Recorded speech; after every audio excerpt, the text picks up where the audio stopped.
Oh, yeah.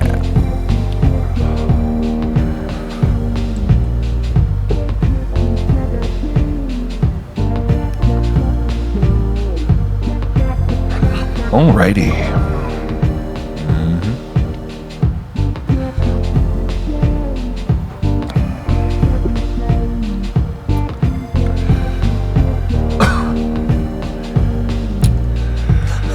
You doing okay over there? The way that you just looked at me. You know, that's funny, because when I met you, anytime anyone coughed or sneezed, it was like that. It was like that. It was like that. And then remember when that motherfucker sneezed? And then we sneezed. all had to go to the fast track? We all went to the fast track. We thanked the fast track in our first liner notes for our first record. Did we have to pay out of pocket for those tests? Yeah, I think we did. Was it like $100 a piece? It was not cheap, and it was because it was the rapid test. Because back in those days, You could mail it off. yeah, I think maybe the free one was you had to mail it off, but we needed answers, and we needed answers. And then it extended my winter break by 2 weeks. Oh, that's pretty good, actually. I was supposed to go back to work like the 4th or whatever it usually is. And then I was off work until Martin Luther King Day. So, And then I had to go back to work on my birthday. It was my first day because my birthday is January 14th. Yeah. So I had an extra 2 weeks of Christmas vacation, but then the night before my birthday, they were like, yeah, tomorrow's actually the day you were supposed to come back. I thought the guy had told me on the phone it wasn't until after Martin Luther King Day. That's rough. Anyway, welcome back to Jacob V Weekly. I'm here with patron saint of the show and founder of Blinded by Stereo, Matt Riddler. Yeah. And we have a lot going on together this week. We have a new EP that'll be available on vinyl. We had a new single drop that's off that forthcoming EP. We have new t-shirts dropping on Friday at our big release show at the Duck Room, the legendary Blueberry Hill Duck Room, where one of my local heroes, Chuck Berry, used to watch women pee, which I'm not for. No, just to be clear. We want to start like we do every week by reminding you to check out Caddyshack of Hamel, Illinois. Save a life for 9. CATTYSHACKIL.org. You can find us at JACOBVI.com. That's JacobV.com.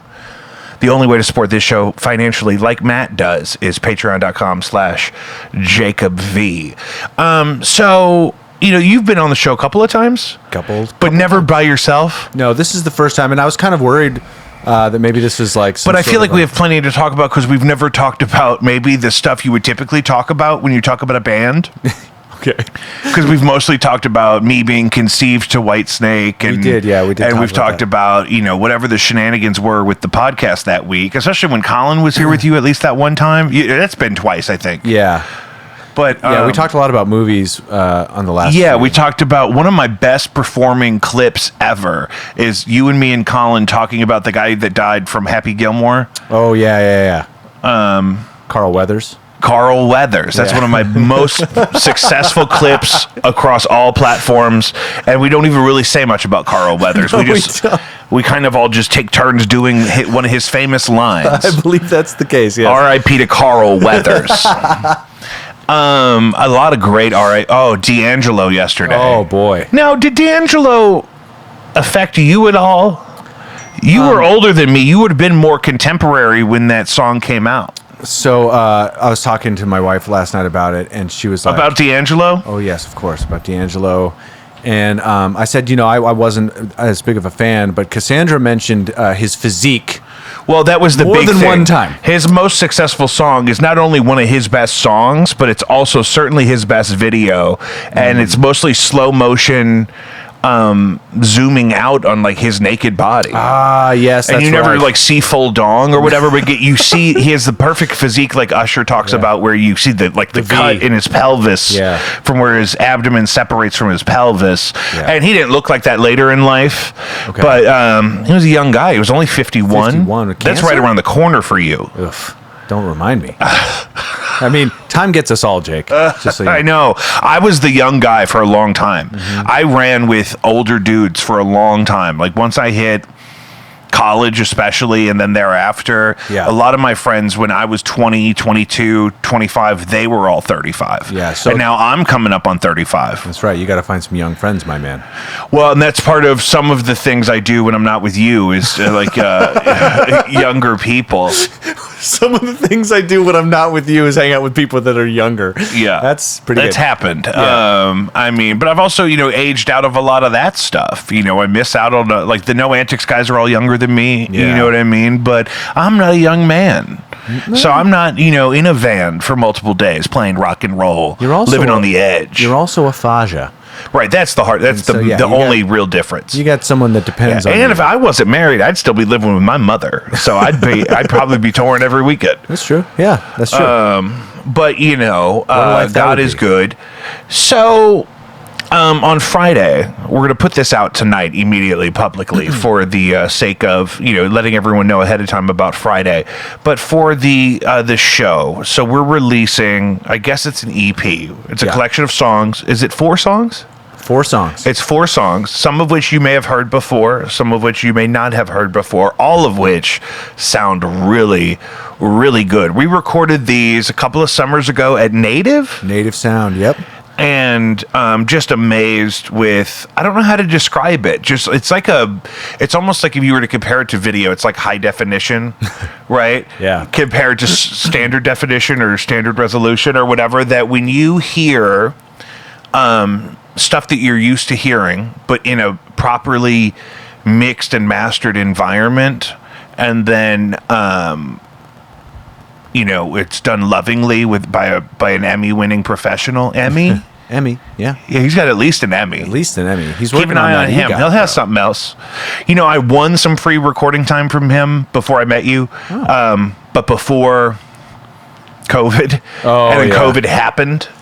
Like, actually, somebody had to drop off that show because they were sick with something mysterious, and it was like February of that okay. year. Oh, yeah. And so I never got to redeem it because it was years before it would have been good to redeem. Yeah, it's all right. You got your shot at it in the stewed. It's a pretty nice studio, and to your point, like I think that the sound on these 4 songs is a big leap forward from what we've done in the past. I think we learned a lot in that first recording session. I also love how those sound. Yeah, me too. That board Yeah, oh, for yeah. that first record was owned by, Yes, what's his name? yes.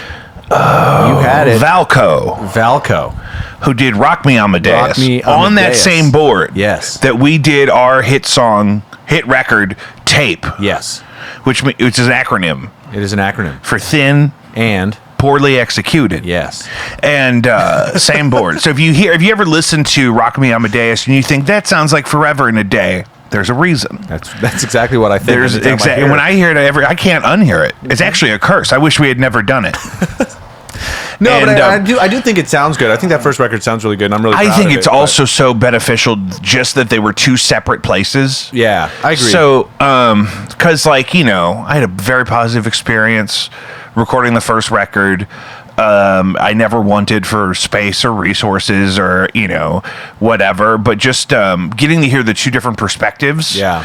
And the environments. I mean, the drums are a big part of it. That's the thing you're going to really notice. Yeah. But also the professional touch the different engineers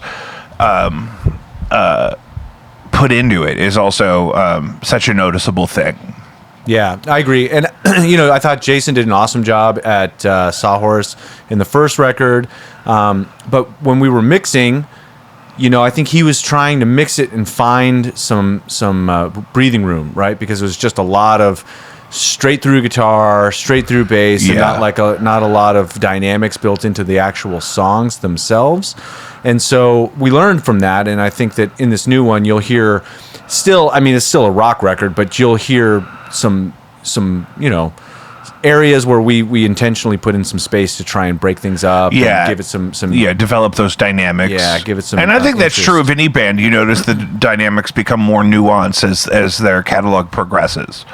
Yeah, I agree.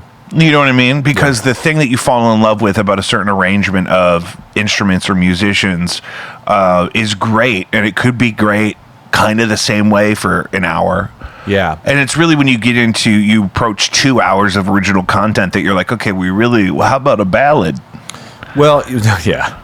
Well, I'll say this. One of the things that's a big difference between the first record and this EP is Colin joining the band and adding his flavor. And I think that's the thing. Fans of Jacob V Weekly know Colin. Yeah. Colin Fans McCabe. of Blinded by Stereo now know Colin. Yeah. But if people saw Blinded by Stereo at our first couple of shows and then they saw us now, they'd be like, hey, who's that other guy? Yeah. Well, we've kind of reminisced a little bit about COVID. Well, we began the band in October of 2019, and we're planning on playing, I think, our first gig in like April or something like that. But then COVID happened, so I wasn't in the band then. Right. So instead of doing that, who was in the band when you booked that show? It was just the original lineup. So me and Tyler, and we were 3-piece, and Eric. There wasn't a fourth guy committed. No, we had auditioned a fourth guy, and it didn't work out. That's right. It was only one fourth guy. There was one fourth guy. It was 1/4 of a man, and that's why he didn't make it. He didn't make the cut. Yeah, he's a nice enough guy, just didn't really have the. He chops. was missing about 75% of personality and talent. Yeah, I think that's gear probably. Not a lot of gear either. Yeah, that's the thing. I mean, but actually, when you showed up, it was like a complete revelation. But that wasn't that soon. It was the summer. It was the summer, so it's just a couple August, months. I think. Yeah, but we were working on the. So we did 5 songs initially on the record, the first record, and then because we couldn't gig, right? And then we were like, well, this is pretty good, and we got 5 more. Let's go back. And by that point, you were jamming with us, and you came in and laid down your special touch on all the songs. Talk to me about that. Talk to me about me coming over there the first time. It was a magical experience. What's interesting too is I'm talking about Colin adding a lot of depth to the record. I think that the stuff that you're doing on the new record especially is game changing as well, right? Like so the Moog and the synth that you're doing is obviously really cool, and it harkens back to a lot of the bands that I like Weezer and the Rentals and stuff like that. Oh, that's right. I didn't play any guitar on tape. No, not at all. That's right. Yeah. Cool, because I went on to play so much guitar live. Yeah. Before we added Colin. Right. And then I've kind of gotten to pick and choose when to play guitar. And sometimes I wish I could play both at the exact same time the whole time. If anybody could, I think you could. I do some back and forth. Yeah. I've gotten lazy and decadent. I've become decadent in my old age. And it's all my fault. Yeah, I mean, the 3-piece thing was fun. I thought we were, all the kind of raw stuff. God, doesn't that sound naked though? It does though. When you think about it. And we had always wanted to add keys, and so when you came along, it was a perfect fit, and obviously we all got along really well.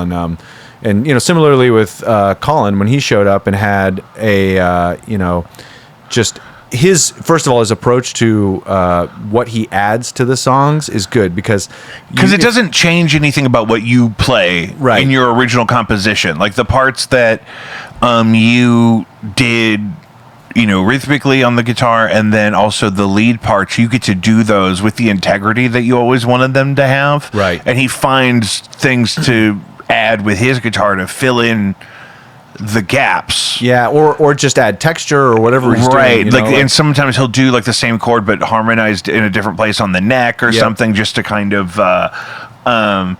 so it adds a lot to the overall sound. And it's exciting because you're not compromising at all with what you want to do. Yeah. Because you're a bass player originally. Well, originally I was a guitar player, but then I played bass for a long, long time. Why? It happened because I was in a band and I was the third worst guitar player and the only one that owned a bass. So I wasn't really much of a guy who wanted to improv a lot of solos, and I was really more of a rhythm player and a backup singer, and so it just ended up and there needed to be a bass. Yeah, so it just I was playing guitar and the best guitar player in the band was playing bass, and that really was a glaring oversight for all of us. So you all said, hey, listen. He was borrowing a bass and I owned one that was collecting dust, and so it just really seemed like the right thing to do. And at first I didn't really like it. I think a lot of guitar players have that kind of experience where you kind of you almost feel like you got relegated to bass, or it wasn't really your decision. But I really loved being a bass player. It's a lot of fun. You can kind of explore a lot of rhythmic possibilities, and play, different notes in the chord to kind of give it some flavor. And, I enjoyed it quite a bit. But the problem with being a bass player, unless you're in a band where bass is kind of the lead, when the lead singer decides to pack it up or whatever, you're just kind of left with nothing. That's the thing. I've gotten so sick of. I've gotten so sick of really quality material being kind of sacrificed for relationships breaking down. Yeah, it's always the most frustrating thing, and so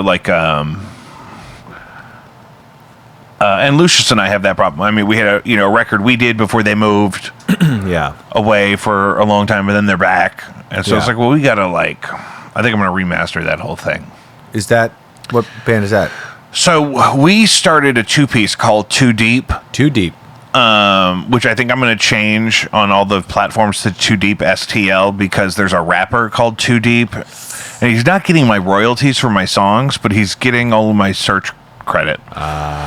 So, but we did a record. It was kind of multifaceted. We wanted to do this thing here in town where you impersonate another band, and we wanted to do the White Stripes because we both love them so much. But we needed to be a legitimate enough band to qualify for the event.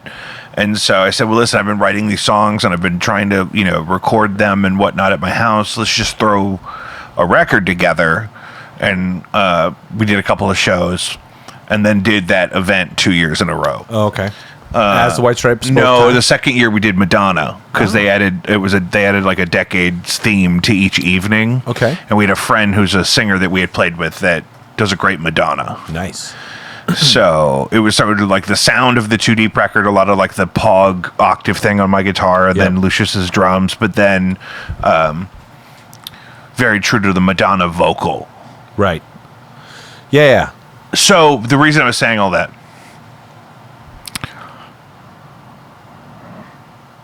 is what?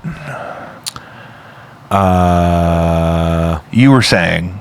Oh, you were going to back on me? So then, and it wasn't because Lucius and I had a falling out of any kind. It was literally that Lucius had moved across the country, and then, we had other things going on, and with no idea when they might be back. So it's one of those things that playing in bands, especially if you're playing just a specific instrument and you're not in charge of any of the intellectual property, right, it could be really disheartening when things fall apart and it has nothing to do with you, and then you're kind of stuck without something to do. Yeah, because you can't book a gig without a lead singer, right? Or you can't just hire somebody to sing songs that somebody else wrote if that person's mad at you. Yeah, and that's kind of the basis for why I started writing the tunes for this project. It's like, I got to do my own thing so I can I can see something all the way through. Yeah, and I'd moved here and didn't know anybody, and so I had plenty of time to write songs. So that was helpful. But the other part of it is I moved here for work, and I love my job and my coworkers, but it was like I need to have my own identity, and music is that identity. And so it also happens to be a really great way to meet people of like mind. So that's kind of how it all originated. It's just looking for other people to jam with, and you need something to play, and I had some songs, I always said that too, that I was in a band for a long time that I love, that a lot of them had kids, and we did it every Thursday night for years, and played maybe a dozen gigs ever.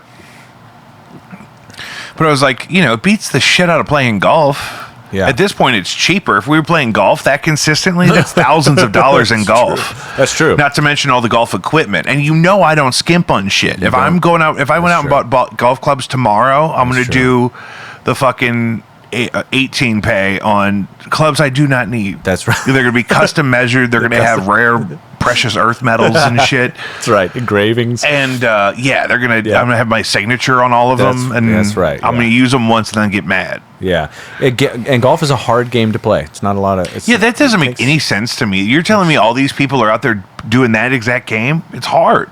Yeah, it is hard. But there's also drinking. So that's kind of a nice feature of the game for a guy like me who likes to drink.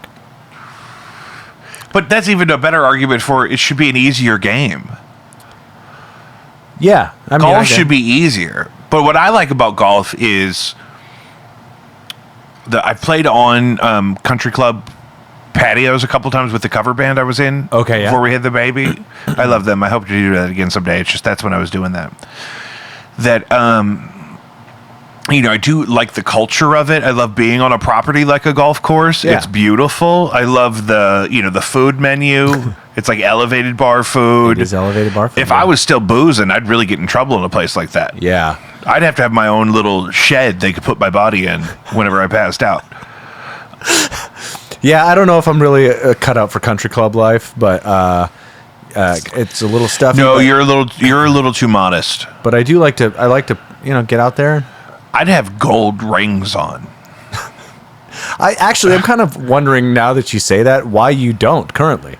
Have gold rings on? Yeah. 'Cause I don't belong to a country club. I know, but I just feel like it would. In the neighborhoods I hang out in, I would get stabbed if it was real gold.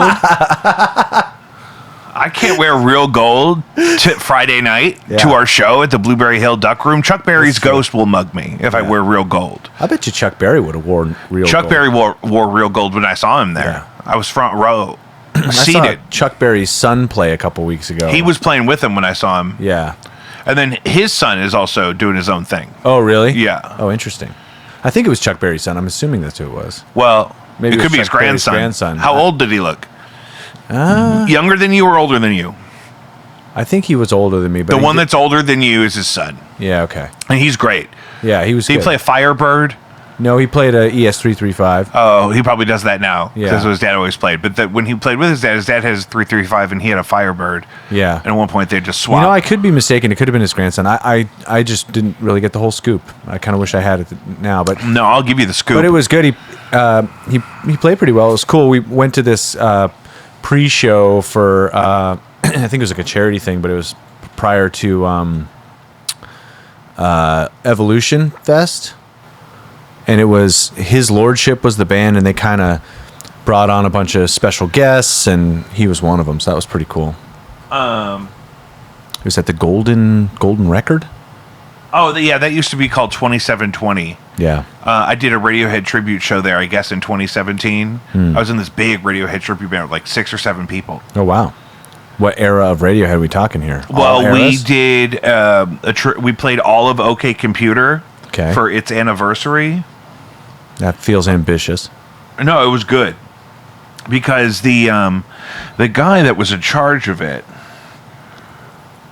who would still be in charge of it if we did it again, he's still around. He's a very talented singer, and he's obsessed with specifically that record. And so he knew everybody's parts for everything, like he had written it. So going to practice, we could listen to it, and then he already knew how to communicate with everybody about their part and what they needed to recreate. Oh, that's cool. And You okay? me? Oh yeah. Yeah, you. You just whimpered. That's just what how I react to things. Yes. I just want to make sure. But Just what was like I you saying? can't have So- you can't be a lone bass player. You Yeah. can't be a lone. But then we did podcaster like without a 45 minutes of additional hits, and we did a couple other Radiohead gigs like that. We did Delmar Hall one time, opening for a Neil Young tribute band. host. That's cool. That sounds awesome. I don't know, Neil Young for 2 hours. That was hard. Yeah, but that's I a mean- lot of Neil Young.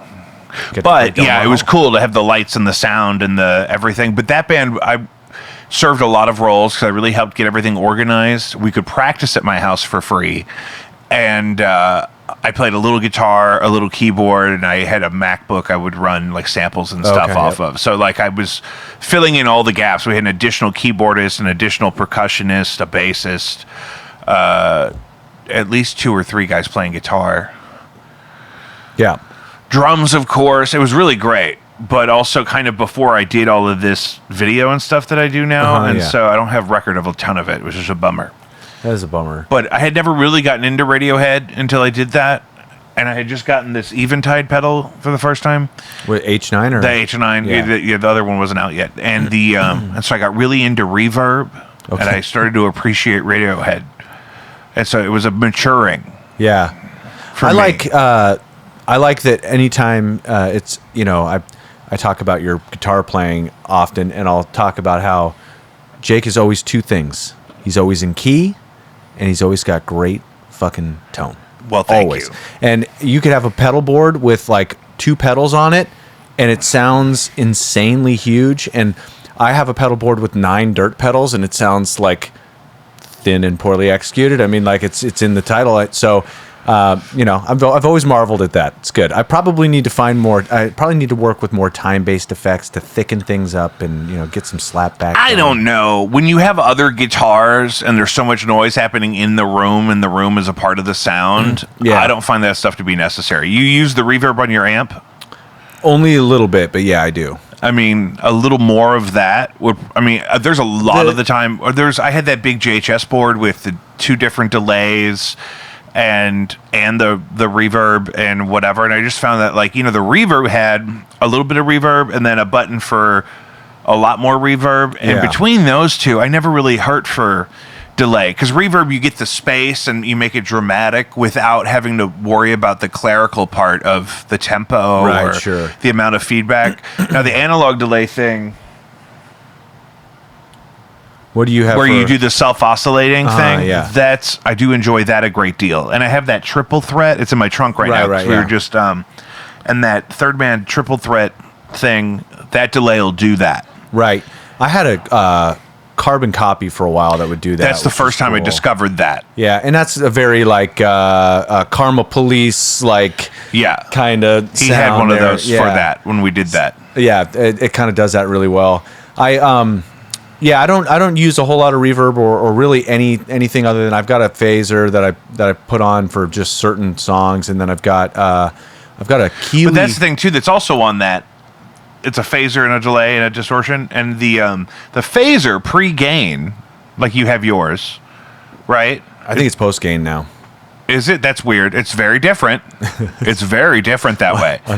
Eddie Van Halen always had his pre-gain, which does not make that right. It's just to think about the 2 different versions of the effect. David Gilmour, is a post-gain phaser sound, whereas Eddie Van Halen is a pre-gain phaser sound. And what that means is, if you put the phaser after the gain stage, like after your tube screamer and your big muff or whatever, that what happens is you're hearing the full spectrum of the phaser. Right. The phaser itself and its effect that it's creating is not being limited by the clipping of the distortion circuit at all. Right. If you put it pre-gain, or in Eddie Van Halen's case, before your power attenuated, totally dimed Marshall amp, then what you hear is a compressed version of that, but it's very musical. Right. Yep. I only use it lightly, and that's the thing. What I think attracts me to this project specifically, like sonically, is there's a committed kind of territory. Mm-hmm. There's certain things that are going to sound completely out of left field and irrelevant to the rest of the source material that we've established so far.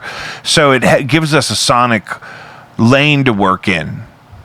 You could call that a genre. Yeah. Right. But even on the effects on my Nord that I use to, change the keyboard sounds or whatever, certain effects that are associated with certain eras make a lot more sense than others. Yeah.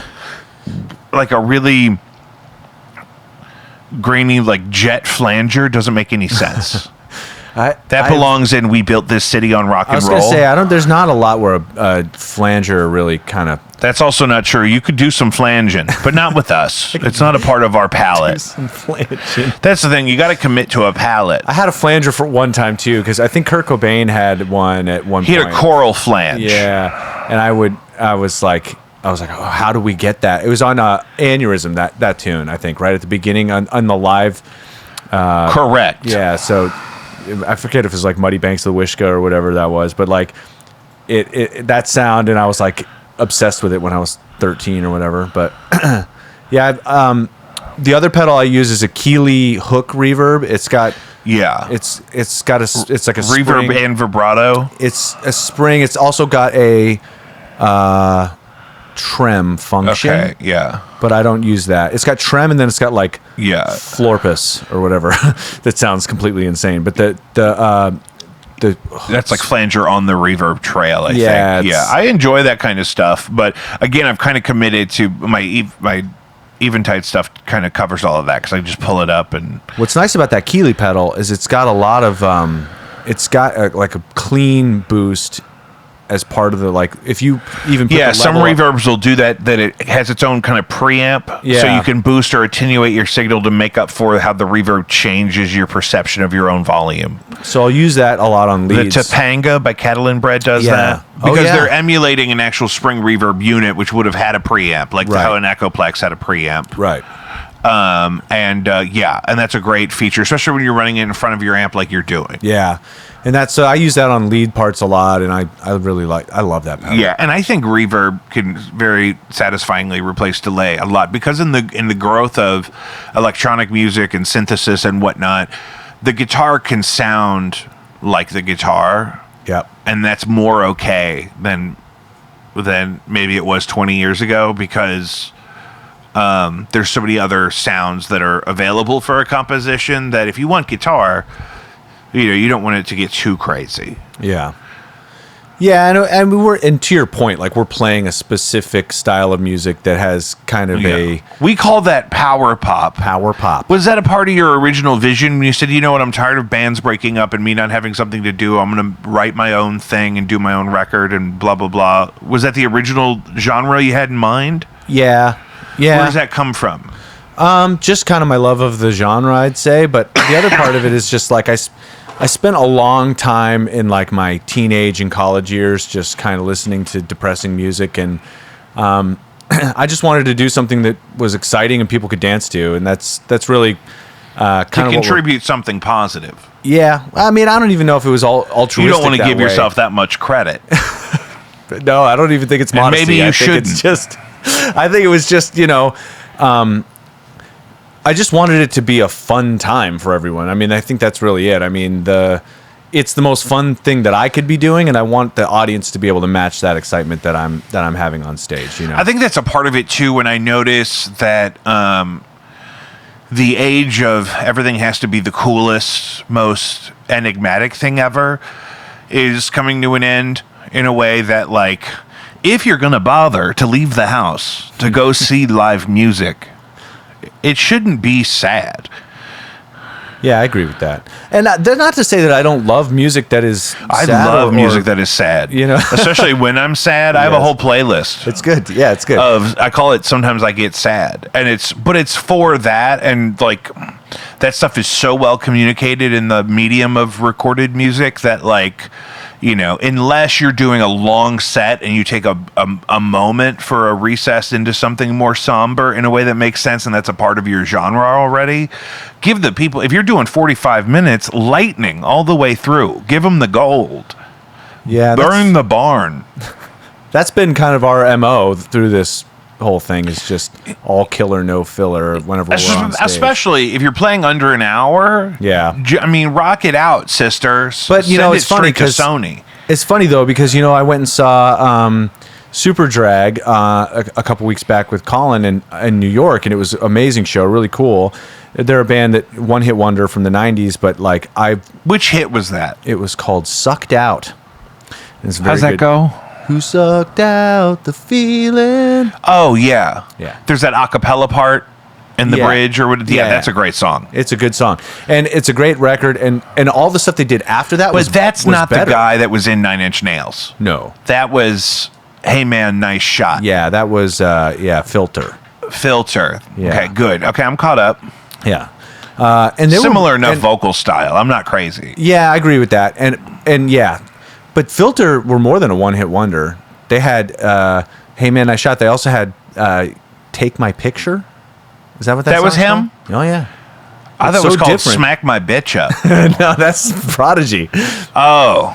Those are different songs? Yeah. No, Take My Picture. What? Maybe it's just called Picture. I don't know. It's like, would you take my picture? Oh, that was them? I won't remember. Oh, yeah. But then that guy's kind of an asshole because he totally got treated like shit being like the grunt sideman for Nine Inch Nails. And so Yeah. then he did his own thing and then he treated everybody like shit. Yeah. And then the one guy quit his band to go do the Hardee's commercials. The guy that does the voice in the Hardee's Carl's Jr. commercials played bass and Filter on the road for 2 years. That's awesome. Yeah, that's in a documentary I watched called something. We saw Ben Queller this summer at Off Broadway. Have you ever heard of Ben Queller?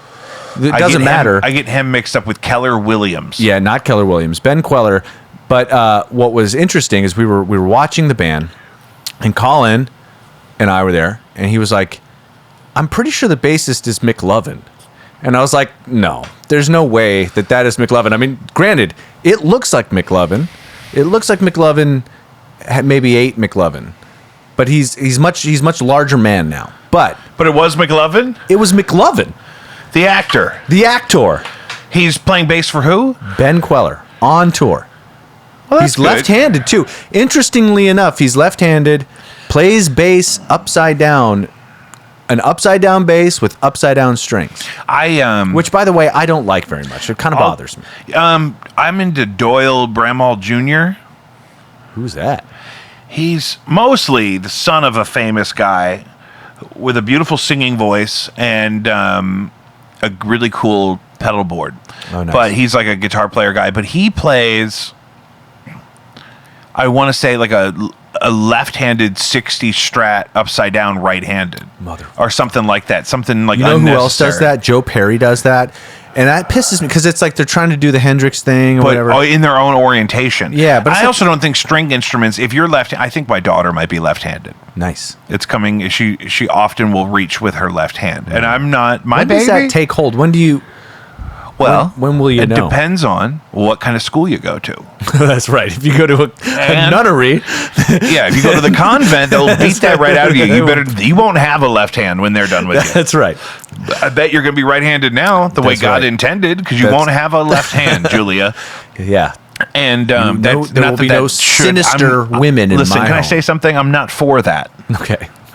And but I mean, dominance, starts off as a preference. Yeah. And then it really depends on how they develop their skills more naturally. But a stringed instrument like a violin or a guitar, I think if you're left-handed, you play the way everyone else plays, but it's advantageous because you have this added focus and dexterity on where you're actually fretting the notes. Yeah. My friend Za is left-handed, writes with her left hand, plays violin though, normal orientation. Yeah, you don't have to justify that to me. I don't know that I've ever seen a left-handed oriented violin. I'm sure someone's done it. Yeah. Like, there's a lot of people that are like that. I think David Byrne's like that, left-handed person that plays guitar right-handed. And I think it would have been cool if I had done that in hindsight. But, when I wanted to learn guitar, my dad was like, you should learn right-handed. And I said, I'm going to give you 3 reasons why not. What were those? Kurt Cobain. Number 2, Jimi Hendrix. Number 3, Paul McCartney. Fight me. And a good then, list. and then Barack Obama, Barry. John McCain, John McCain, really? left-handed. Yeah, I don't did think he not- played guitar. I did not know He's that. probably taken a picture with one once. It's probably true. God bless you. Did you order one of those Trump guitars? Trump has a guitar. Yeah. I don't think it comes in a left hand. That should be Doesn't your, that just figure? that should be your excuse. Doesn't that just figure? The guy he's taken the equity out of guitar playing now, and the inclusion, really. And they just do one guitar. It's just a Les Paul. So there's your diversity gone. Wait, it's a Trump guitar that's a Les Paul. It's like that's the shape of it, but it's like an import. It's not a Gibson Les Paul. Oh. But that's the style of guitar. Is a 2-knob, 2-humbucker, single cutaway, set neck, garbage. LP Do you style? remember Esteban? Yes, I do. How could I forget? I've had to walk Minnie and Esteban by at a used music store. People come crawling out of the trailer park with somebody's Esteban that they were going to give somebody for Christmas. Fucking QVC. And Esteban was a guy who, back when we had television, you would turn on the TV and it would already be running something. Yes. And it would like the people at the TV stations would decide what was going to be on the TV and you would pick channels. Okay. So it wasn't like on demand like how we do everything now. And what would happen is some channels would sell time to people that wanted to sell products and goods. And some of those people included a man named Esteban. Esteban allegedly was a world-class Spanish-style guitarist. And he was one of the first people to find a factory in the Far East, as they call it in England, Yes. and exploit their labor to import the shittiest playing, sounding, and feeling guitars known to man. This is easily 20, 30 years ago that he would have started this. Jake, were they steel string guitars? He did steel strings. It was like if you see like the cheapest Chinese-made Fender Squier acoustic electric guitar, it's like that. But it just confused me because and it was in the early days. Like now, Chinese guitars have gotten really great. You could play some Chinese guitars that look and sound and feel amazing. Yeah, my Epiphone is Chinese. It's awesome. 30 years ago, though, not the move. No. Oh my! I even really love guitars from this sweet spot where Korean guitars got really good, but nobody really knew yet. Yeah. So you could get like an amazing guitar that plays just like a master-built Japanese guitar, for example. I love Japanese guitars. Yeah. Lucius has my fucking Ibanez still. Jesus. I'm gonna get on that. The like shredder guitar. Yeah, my grandfather's yeah. Ibanez S Classic. My grandfather left me an Ibanez S Classic and a Glock 19. And I like to keep both of them close. You know what I'm saying? I have a Japanese Strat 87. I thought you were saying I have a Japanese Glock. No. I have no guns. You need in the neighborhood you live in now. You're the minority. Yeah, not in my neighborhood. Yes, I taught there for many years. I mean, in the area. You know what I'm missing tonight? A school district in the area is doing a parent gun safety class. I got an email about, and I meant to go. I'm thinking about getting to becoming a certified firearms instructor. It's a huge market. Okay. I want to just be there when the We'll pick you up. Well, I just want to be there when said students come and they see you in your fluorescent button down and Crocs. Yeah, my flamingo button down and my floral Crocs. Yeah, you could have a pretty successful YouTube. Those are shooting muffs I wear in practice now because I don't like having to put the foamy things in my ears. Yeah, and those were my grandfather's too. Those earmuffs, yeah, for the range. It's a look too. You were at one show at Platypus. You were wearing those with the shark, like wraparound sunglasses. Oh, the macho. Those are official Macho Man Randy Savage. They say Macho Man TM on the side. Yeah, that was the whole vibe. Was that when Lil Nas X showed up? That was when Lil Nas X showed up, and the best part about that video that you did was which is on patreon.com/JacobV. Yeah, Jake does these amazing videos when we play, and he's got all these angles, and there's one clip, we're playing a tune, and Jake is playing something on the keyboard, like it cuts to him, he's playing on the keyboard with one hand and just throwing back an NA beer. Yeah. Whilst slamming it. Playing, yeah, and it was because that keyboard is monophonic, so it only does one note at a time. So I can't even use two hands. It won't play those notes. If I use both hands at the same time, it won't play those notes. So I might as well wet my whistle. Right. Well, yeah. I mean, it would be an abomination if you weren't utilizing every one of your. I brought like 4 drinks up there with me, so I had to get to work. I had to clear those drinks. Well, you also I had a green Liquid Death. I'll drink $20 worth of green Liquid Death at Platypus when I play there. You also made a call to the audience to grab your drinks because I had gotten 2 fresh NA beers and I left them on the merch table. Yeah, that's right. Because I have to turn all these cameras on and shit. Yeah, Joe is always at the place selling black spaghetti. You had a lot. What? Joe works at a pizza pasta place, and my favorite dish there is the black spaghetti, which is a squid ink. It's fresh, house pulled spaghetti noodles, and then the sauce includes squid ink, which gives a very mild ocean-like aroma and also makes everything black. Okay. But it's cooked and the sauce is totally safe to eat. It's not crazy. But apparently the only people that eat that are me and medical students from Asia. He said anytime there's a couple from the Far East, like we were talking about, they always order one of those, and then me.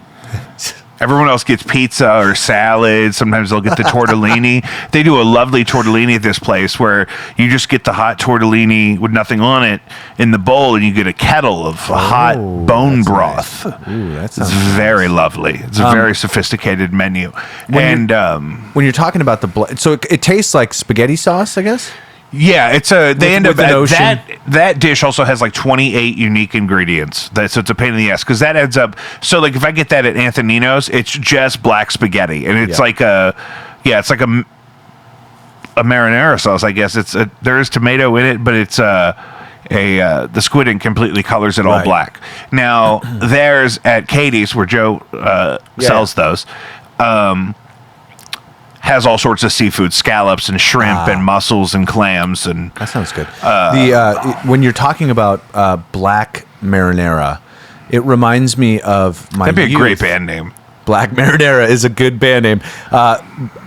There was a time when Heinz was selling green ketchup, Oh yeah, that's a thing now, and purple. purple, and I'm a big fan of ketchup, and it was like the glory days. I just What? like, this is the best. What is? Because I went through a huge period where I was just sick of ketchup and I thought it was stupid. But as a kid, it was one of the only options. But Yeah. I even got way into mustard. I like mustard too. I mean, I like any kind of mustard. The weirder, the better. Spicier, the better. Fuck me up with the mustard. However, as I've gotten back to a place where I really appreciate the ketchup. Something about, I'm a big sauce person. Yeah. I really like a cold sauce on a hot, crispy thing. And they have to be added recently to me getting to them so it doesn't compromise the texture or temperature of Yeah, either. I'm with you on that. You know think what I mean? Cold ketchup on hot fries is real Oh good. my Yeah. god! Or even room temperature ketchup Yeah. if it's not too hot But of it a can't be room. hot ketchup. I don't want ballpark temperature Yeah, ketchup. I agree with I don't that. want hot August night at Busch Stadium. I agree Neil with that. Diamond ketchup. Neil, I agree with that. And what's interesting, when I moved to St. Louis, a lot of people are just anti-ketchup. I've noticed. Well, here. so I was going to ask you about this. I don't know where this ketchup hate comes from, but it's the best-selling condiment of all time. It was also designed that way. I mean, Right. and there's problems. You know, I mean, I don't love corn syrup in the ketchup. I Sure. don't love that for us. Right. However, god damn it, it's good. I like it a lot. I like a vinegar-based sort Yeah. of condiment. And I'm also a huge barbecue sauce guy. yeah, I like barbecue sauce. I mean, really. I cannot stress this enough. How I much I like barbecue cannot sauce. get through. I mean, my whole life, any kind of barbecue sauce, I prefer to a lot of other things. barbecue sauce. I mean, especially a good one. Where we played for that guy's birthday party, Yeah. right in front of that, like behind where High Point is, Yep. used to be a place called Richard's Ribs. And it was sort of a thinner, a little more red of a barbecue sauce. Okay, yeah. But that he made himself in-house, like in small batches. And it was precious. Nice. Really nice. R.I.P. Richard. And no, Little I don't Richards. think he's dead. He could be, but he just retired and Richard quit doing Ribs. that. Nice. He didn't do it until it killed him. Though it may God have for that. killed him, just in a more delayed sense. I don't know if he's dead or not. If you know, can we do a wellness check on Richard's Ribs? Just make sure he's good. He's probably in Florida golfing. Yeah, he probably is. Yeah, he probably is. He got out of the rib game, got into golf pretty heavy. Did you ever listen to Chinese Democracy? I never did, no. It's worth going back and is checking Buckethead out. on that? Buckethead, there's some Buckethead for sure. Ah, okay. It was a real army of guitar players. Didn't it take like 11 years? Well, that's why Longer than that, I That's where think. the title came from, I believe. I think it came from, I think it took 15 years and $11 million. Yeah, well, Axl is known for But his- there's especially some moments on it that are really cool. Here's the thing. When you work in every single guitar store in town, you're going to meet people that unapologetically love stuff like that. Yeah. Okay. So I went recently because I have to build up my Apple Music library because I've switched to Apple Music for when I'm in the car and stuff because of the lossless have? quality. And I get it for free with my phone plan Okay, yeah. anyway. And so I've just started using that in my own time instead of Spotify. I don't know how to tell what has lossless now on Spotify anyway, Yeah. but I prefer it, especially in the car. I can hear the difference. So I've been searching out stuff, like something will come to mind or whatever, and I'll go seeking out stuff that's not in my library Right. yet, but that I know exists. And so just today with the baby, enjoying some GNR, and there's a lot of good on Chinese Democracy. So, okay, interestingly, what you're saying is kind of giving me an idea. I've never listened to Chinese Democracy. I probably should now that we've had this conversation. But I feel like in our society today, we value a hot take. People want a hot take, Jake. That's what My they want. hot take is go listen to this album And from no, I 2008. think you should go further. I think you should just, because not only do we like a hot take, we also like just absurdity these days. Like we want not just a hot take, we want an absurd take. I think you go Chinese Democracy, best GNR record. Fight me. I think you do it. You there's an argument to be made, especially somebody my age who has an undying love, even by accident, of certain things that were popular leading up to 2008 when Chinese Democracy came out. There's certain moments that remind me of Nine Inch Nails, or remind me of Taking Back Sunday, or remind me of like bands that are not directly linked to Guns N' Roses, but you could tell there were people involved who had a more modern take on the genre and inserted aspects of themselves that made it onto the record. So Chinese Democracy sounds like Axl Rose doing a more contemporary thing. In Yeah. a way that I thought was cool. Now, Chinese Democracy is almost 20 years old now because it's 2025 and neither of us were prepared for the future. Right. I believe that only aids in your ability to have that hot take, because now that people have had time to reflect on it, they've had time to pull out all the good stuff and really hone in on all that. I think that should be your hot take.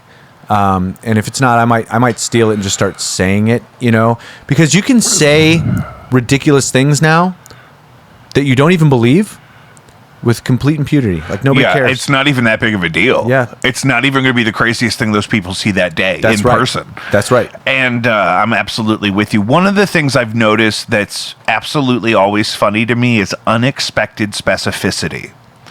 And if you're shooting for communicating with unexpected specificity in any detail, that's why it's unexpected, then you could plan for things that when they come together can, one, be completely honest, but two, absolutely absurd to say as a sentence. I do it with you all the time. That is true. Makes it really hard to think of an example. Yes. And this is a silly example, but I like to take things that have been shortened as a brand and elongate them. So the snack food combos? Yeah, absolutely. I prefer to call them combinations. Combinations. Yeah, that's like if you make up a full name for something. Like if you say Cardi B's full name is Cardigan Backyardigan.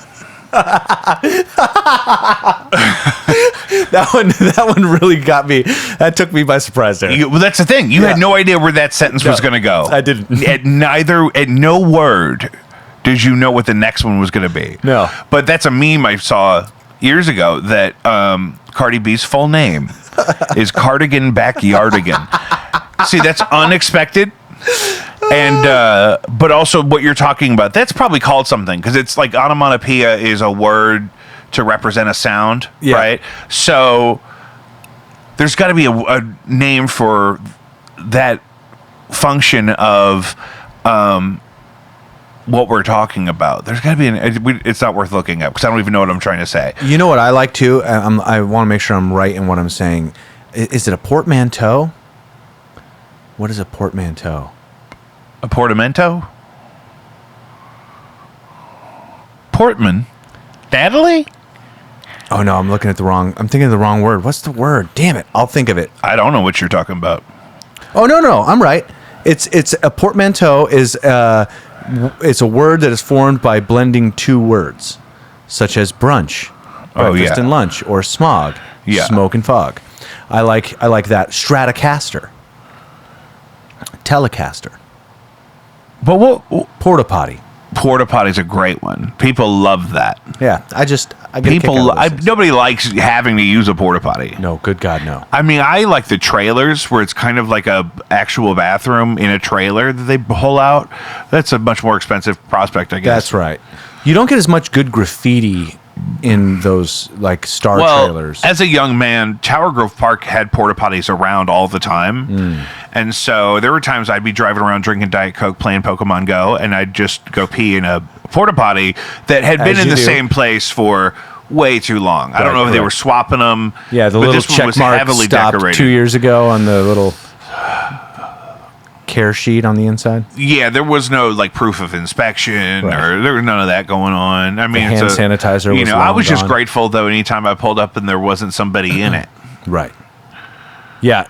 We talked about this last week. Would you rather fight a dragon or a guy who thought he was a dragon? You're not a fighter. I'm not much of a fighter. I don't. It's not even that I don't think you could. I just don't think you really want to. There's not a lot of reasons that would get me to engage. It's a rare opportunity in fisticuffs. But if this dragon or man-dragon had incited me to the point of coming to blows, I think I'd want to fight a dragon, because here's the thing: if I lost to the guy who thought he was a dragon, I'd have to wear that one for the rest of my life. You know, if he let you live. That's sure, but I mean, but then I'd be remembered for dying to a guy that thought he was a dragon. There's now, if I got killed by a dragon, that's a legendary story. There's a built-in nobility to being murdered by a mythical beast. Now, I don't know what it says about me that I have already assumed that I would lose this fight.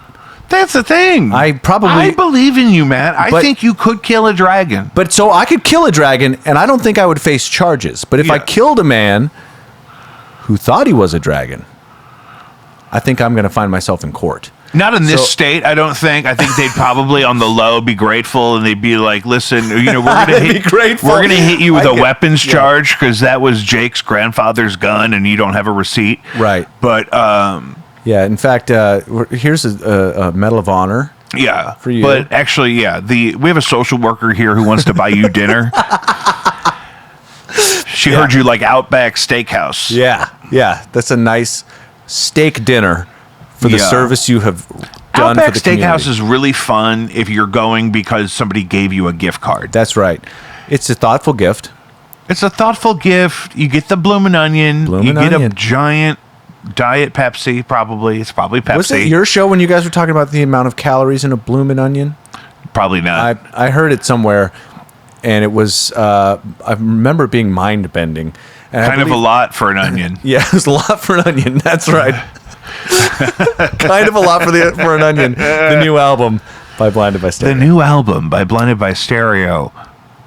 Ask a Punk is coming out Friday. So the single by Blinded by Stereo, Ask a Punk, is already out. Oh, yeah. You can, I've been sending it to people on YouTube because that's this thing that the search engine likes the most, apparently. Yeah. So that's fine. It's also on all of your streaming platforms. I saved it on Apple Music because it sounds really good in the car. Yeah. And you can write that down. Not a sponsor, though. I guess technically, no, I'm paying Verizon money. That's right. So, well, I'm paying Apple Music money. Directly? Directly. No, see, that's how they get you. I know. Now they know everything you buy at Whole Foods. They've been getting me for a long time. You ever go to Whole Foods? Not often. Not often. No. I like it there. It's nice there. The problem is that they've got all the same things that you want at Schnucks, but they're all brands you don't know or recognize. And so that is a confusing aspect. Yeah, so I just go there and I'm like, I don't know if this is any good, and I'm not really sure. Yeah. So I just go back to Schnucks. Yeah, I have a real nuanced relationship with Schnucks. Where's the nuance? I had half of it. It was in there for days. It was 2 days. I'll go get you some more. You want me to get you some?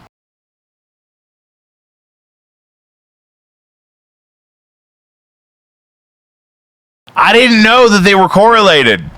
I'm having a conversation though.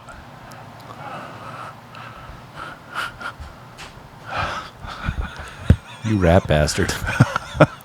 I got to DoorDash some Ben & Jerry's. Yeah, you're goddamn right you do. I didn't know. You I didn't fucked know. So where were we? I don't know. We were talking about the record. We were talking about... Askapunk. Askapunk. The whole EP's out Friday. Hidden Tracks came out this week. Yeah, The yesterday. single Askapunk has been out for a couple weeks.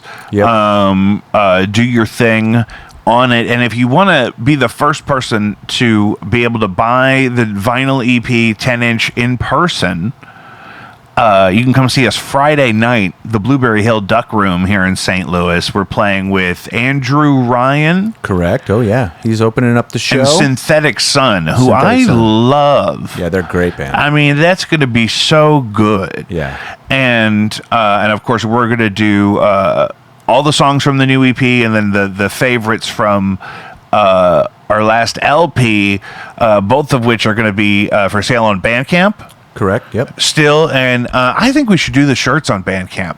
We should do the shirts on Bandcamp. We just got a new batch I figured of out how to shirts. do it with no antics to sell the shirts on Bandcamp and just to make them available. Yeah. You know what I mean? In that way. Yeah, we should do that. I meant to do that on the last run of shirts. Because you but could I just tell them, it'll take 2 weeks to ship, and it never takes that long. But just to build in the cushion, so you're not like sweating over T-shirt orders every night or something. But Yeah. it's just nice, especially for we could be so lucky, really. If I was, That's the thing. Yeah, if I was spending a significant amount of my time packing evening and shipping. yeah, packing and shipping T-shirts for our band, I think I would have to resign myself to the fact that that's a pretty good thing for us. Yeah. But yeah, the record and the shirts will be on the Bandcamp. That's a good idea. And we have tapes on the Bandcamp already. I've actually shipped out a lot of them, which is interesting. Like 10 or 11 of them, which by our standards is pretty. It's pretty No, a that's lot. good. So it's fun. I was trying to sneak something weird in there. So I was putting. You just find something around the house. So my grandmother would send me these really random.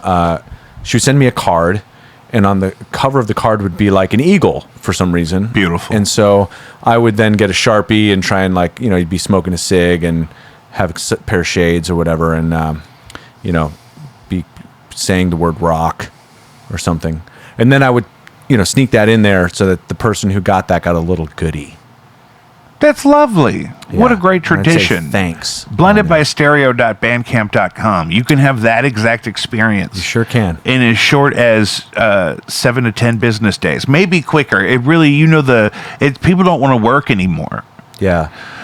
The capacity of the room. I know this podcast has a lot of reach, and I just want to make sure that we're We just talking got totally blew up in Brazil. We did, yeah.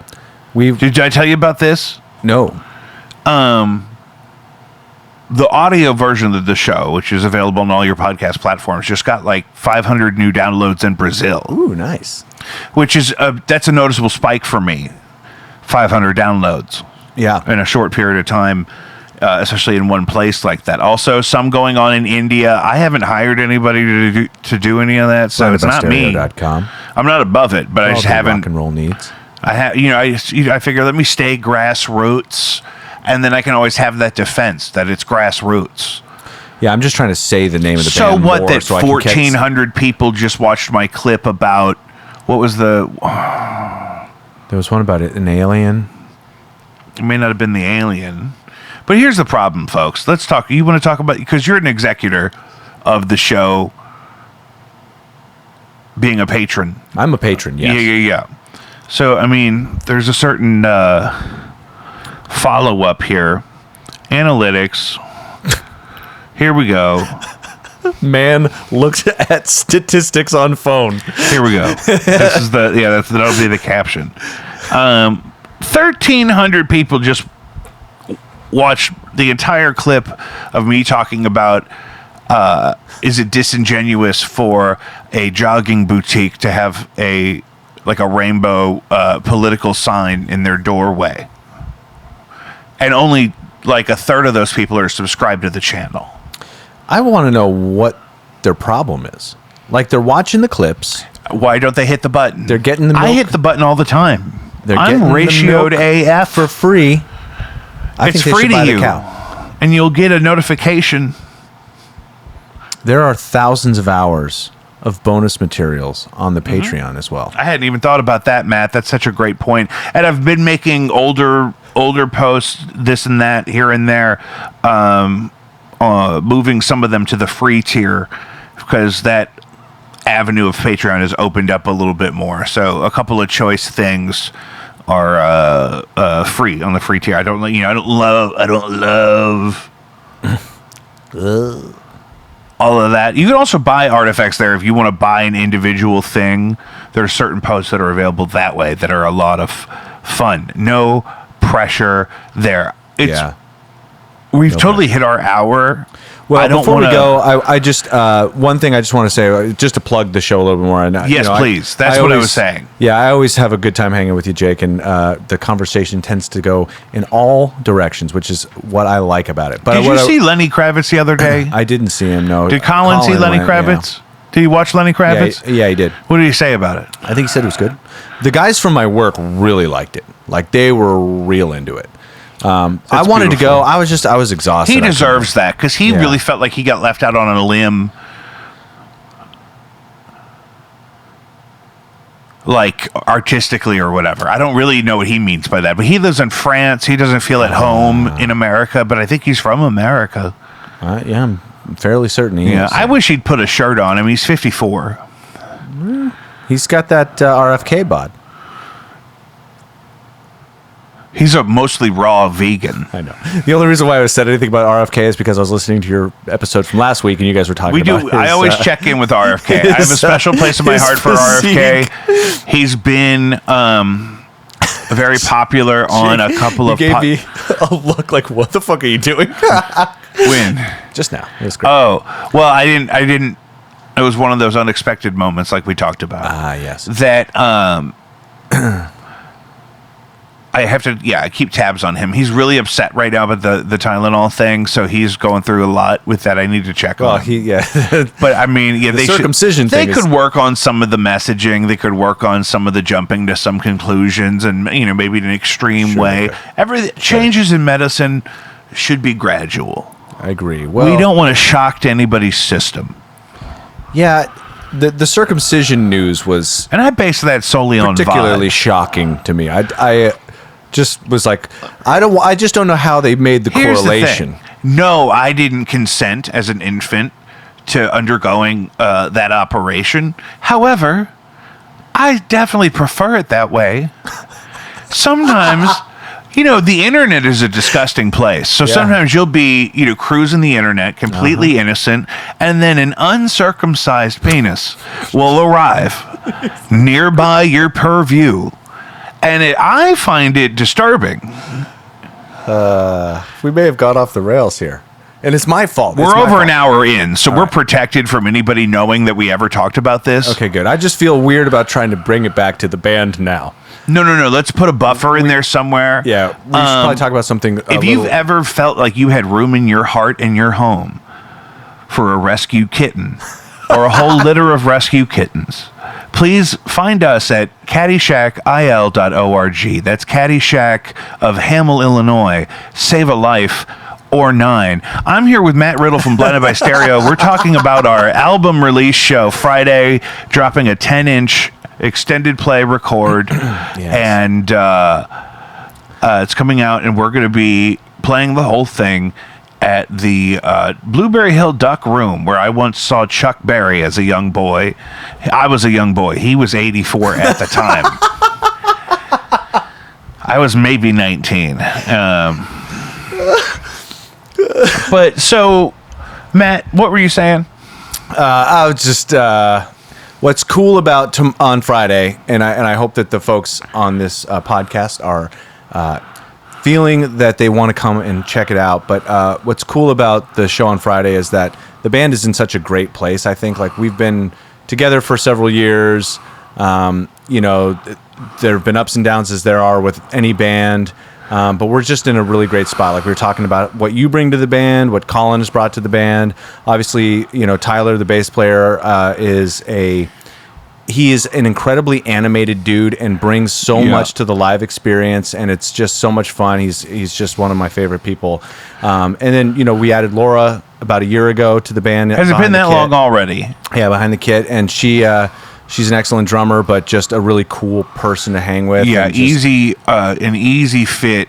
As it goes personality wise, for sure, really great. And it's funny because she knows everybody. So you'll show up at the gig, and then all of a sudden, I'll be like, "Oh, hey, I'm Matt." They're like, "Oh, yeah, I know Laura." Everybody just kind of knows her. She's got a bunch of connections, and it's just kind of somebody that. Yeah, she goes to a lot of shows too. Yeah, she's really visible in the scene. Just somebody who is. Just a wonderful human being. So we're in a great place. We're having tons of fun when you see us play. It's like all that stuff is genuine. We're just having a great time. And so I'm really thrilled with where we are, and I'm excited to celebrate the culmination of a few years hard work on this record and on to the next one after that. Yeah. Who mastered it? It was mastered by a guy named TJ Lipple that Colin knows him or has used him for many years. He did an awesome job, though. Yeah, I love how it turned out. I didn't know if Ben, that whole thing. Briefly, one thing Ben mixed it. Ben from Native. Yeah, mixed of course, he killed it. Absolutely, Emmy Award winning Ben from Native, and you gotta use that for everything that's worth. and the thing I really love is kind of. Per you insisting, we kind of go through the whole thing in a very professional process. Like we indulge in tracking everything in an actual studio and not just down here at my house, which is how I do a lot of stuff. And sending it all the way through the process to be pressed onto vinyl. The first record took a long time to do that because of the supply chain at the time was the big issue. And, but this one was much... It was quicker, yeah. It was much quicker. Yeah. Not quick objectively. No. Necessarily. But just the pressing didn't take very long, yeah. Turned out lovely, turned out really nice. But what is part of it for you is seeing these things all the way through in a very measurable sense like we do, and investing the time and resources into it that way. Is it part of what you feel like you were missing out on when bands would fall apart halfway through the process before? Yes. I just, I think part of it is that if I had been in this band when I was 20, I would be like, we need to go for it. Yeah, I do all the things. Yeah, we got to get on tour. Ed Sullivan, who would it have been then? Ed Sullivan, probably. No. When you were 20, who was on? We had Letterman. God, I used to love the bands on Letterman. Yeah. When I was a kid. Conan. Conan usually had great bands too. Yeah, and that's why I got into Conan, because Conan had the White Stripes on several times throughout their career. And he's a guitar player too, so. Yeah, and they're friends and stuff. Yeah. Now and then, I loved his documentary that he did when he couldn't be on TV. Yeah. After leaving the Tonight Show. Yeah. And then he was on tour with his band or whatever. The documentary is great. I think it's free on YouTube now. Yeah. And but yeah, if we were turning back the timetables or whatever, and to plug in all of the elements of this band at a time where we were all similar enough and young enough in space that we could just do that whole thing. Go for it. Especially if we could do it kind of like then, like not right now. Right. I would hate. Yeah. And not even just me at my age. Even if I was 20 right now, I would hate to have to try to put an independent rock band on the road for any amount of dates. The music business has changed a lot. Like, it was changing when I was 20, but now it's completely different. But that's part of something I've been doing, too, with my Apple Music library, seeking out things I used to have on physical media like that from the time before. Mm-hmm. You know what I mean? But there was a path to make money back then, I feel like. And I think there is now, but like you can't just be a musician. You also have to be a content creator and a curator of visual arts and all this stuff. Like everything's kind of got to be rocking, and you don't get the label backing or the, any of those resources that used to come with a record deal. Yeah. And so, I don't know. And just the funnel was tighter. Like so much music gets released every day now. Yeah. That it's just so different. But that's a blessing and a curse. I was thinking about prefer it. I think it's better. Yeah, well, I was thinking about, because we've released these singles, and we're trying to get them placed on playlists and trying to get the stuff heard. And I was kind of like, man, it kind of sucks that we got to like do our own promo. But when I actually take a more objective look at it, it's like we're living in a time where we can do that. Like 20 years ago, I couldn't put it in the hands of a guy in Brazil or a guy in Zimbabwe. We wouldn't even try to. You couldn't. It was inconceivable. Yeah. So now not only can you do it, but there are services that exist that can help you get there. Yeah. And so that was that's kind of cool. And so we're doing a little bit of promo and just trying to get people to take notice. But the reason why I want the thing to sound as close as we can to something that is like legitimately like done with a label backing is just I want to get it as close as we can to that quality, and like we would have gone for it 20 years ago. So that's kind of what I'm hoping for, and I want to get to the point where we can play some out of town gigs and kind of have some a kind of a circuit that we're playing. But we're all got jobs or kids or whatever else is going on, and so we're just we'll make it as close as we can, and I'll be very good with that. Yeah, I mean, I really prefer the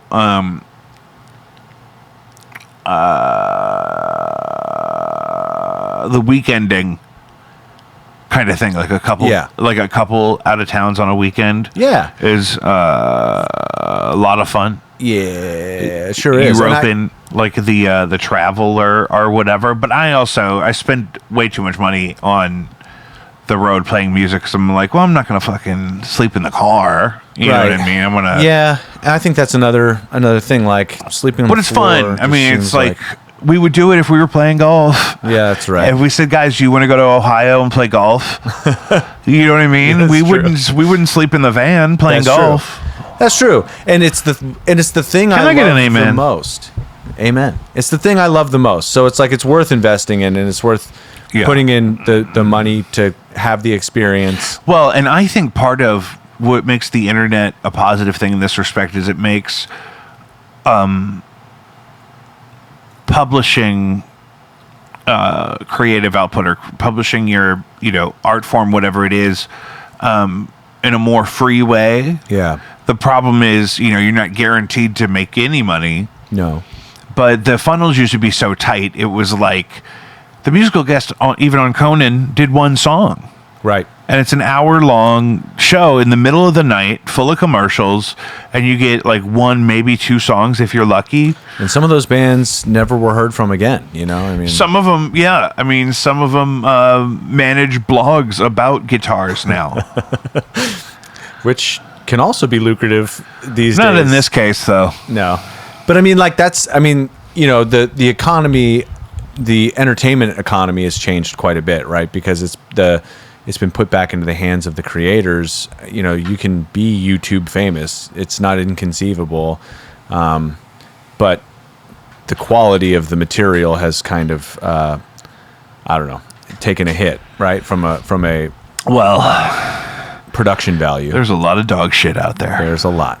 But not on Ask a Punk from Blinded by Stereo, coming out Friday. Blueberry Hill Duck Room.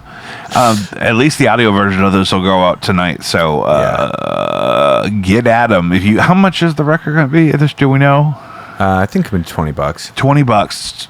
Beautiful. In this economy, I mean, you don't get it like that. That's the other thing. Like, we're taking it to the nth degree. So it's a nice package. It looks great. It's splatter vinyl. It sounds beautiful. Yeah. And if you still have, your vinyl thing set up, your turntable set up from when you bought all that vinyl. Your vinyl thing, yeah. This is a great little thing to add to your collection. You're supporting local everything, and it's Emmy Award winning. Blinded by Stereo. See, you put punctuation in there anywhere. Right. You can put punctuation anywhere. Yep. That's like anyway, it's getting late. We gotta go. Man. Hey, thanks for having me. No, Appreciate please. And come see us Friday. I can't wait. JacobV.com. The flyer is on JacobV.com. It's also on my link tree right now. I'm really plugging the flyer. I'd be remiss if I didn't mention Drew Zimmer playing drums on Ask a Punk. That's true. How do we know him? He's one of my best friends. I was in a band with him. I was a bass player in a band with him in California. Great. And, Yeah, Where in California? Los Angeles. Los Angeles. Yeah. Yes. But yeah, he did a great job and stepped in and really crushed it. So it's sounds beautiful. Sounds wonderful, and we'd love to see It's it on no Friday. Chinese democracy. No, it's not. But it'll do. It will do. Hot take. You got to go check out Chinese Democracy, not a sponsor. Wouldn't that be weird if they started sponsoring podcasts for an album from 2008? I wish nothing more for you, Jake. Yeah. We'll see you next week.